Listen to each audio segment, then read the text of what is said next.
To install a Privascreen blackout filter on your laptop or monitor, there are two options included for your convenience: quick reveal tabs and double-sided adhesive strips.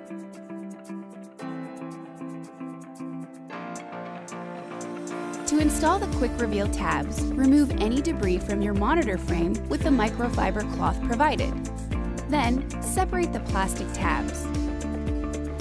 Next, remove the protective backing to expose the adhesive on each plastic tab. Apply the tabs by sticking the adhesive side to the frame of your monitor.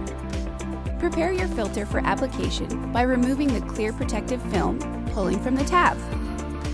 Next, remove the protective backing to expose the adhesive on the thumb tab. Apply the thumb tab to the back side of the filter, either vertical on the filter's side or horizontal on the top, depending on the tab orientation you prefer.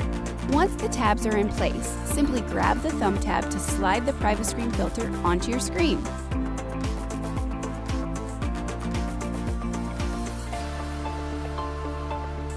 If you prefer a more secure semi-permanent attachment, use the double-sided adhesive strips. Prepare your filter for application by removing the clear protective film, pulling from the tab. Peel off the adhesive strips and apply them to the backside of the Privascreen filter. Once the strips have been applied to your filter, remove the backing of the strips and press the filter onto your laptop or monitor screen to ensure secure adhesion. Fellowes Privascreen filters. Privacy you can trust.